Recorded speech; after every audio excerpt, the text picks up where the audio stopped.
I went to the Longfellow schools and I started, we had Miss Campbell, who was my teacher. And I used to walk from, I lived on Booty Street, so we always walked over to school. In the wintertime, when it was cold and snowy, I would go on the milk sleigh. And what I really loved was the horses knew all the stops.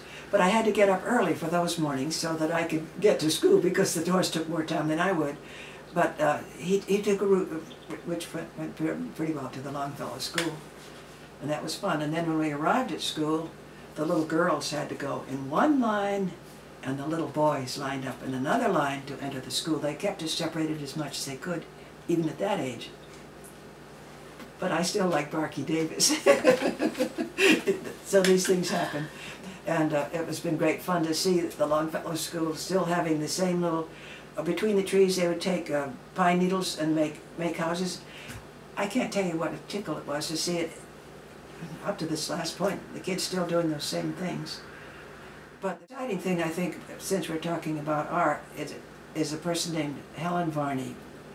She was a maiden lady who lived here in town, who had the complete responsibility of all the grades.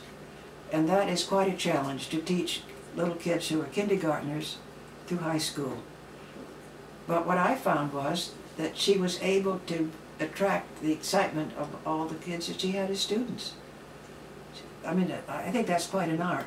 And she did not have much given to her in the way of supplies, as you might imagine. So we stayed pretty much with pencils and watercolors. But because they were cheap and splashy and that sort of thing.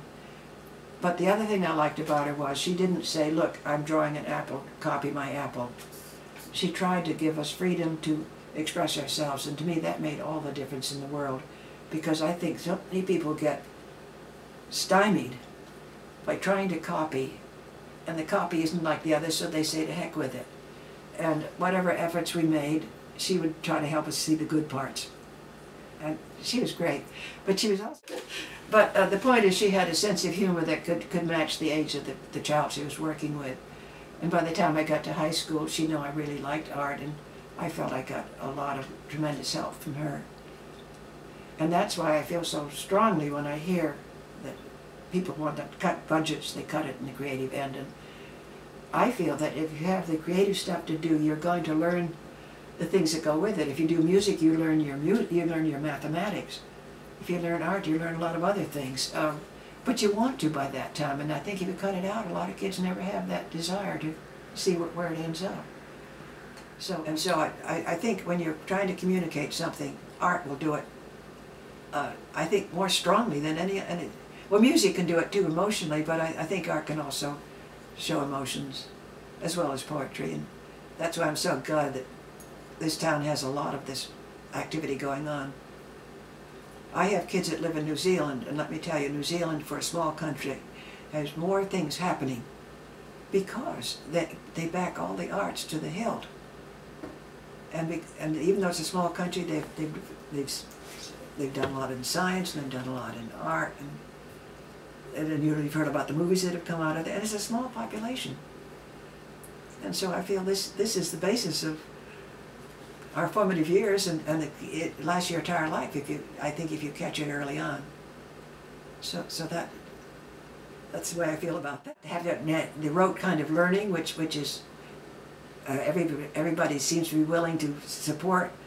Rote learning doesn't do it all. In fact, I think it spoils a lot of it. Well, in Ecuador, and you asked how I got interested in art.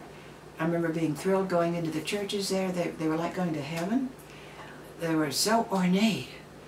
But I also saw the peasants climbing the steps, and they were the ones that had to keep this church going.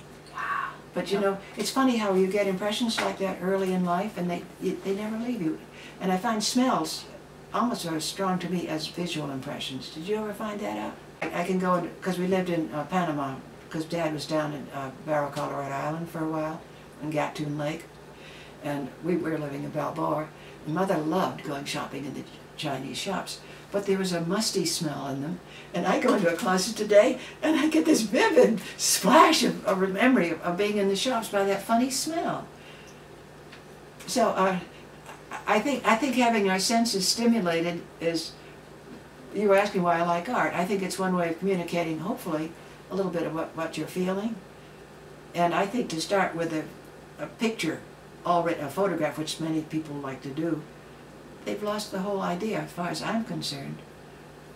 You've got to come down with a bang first, and then use a picture if you need for details or afterwards.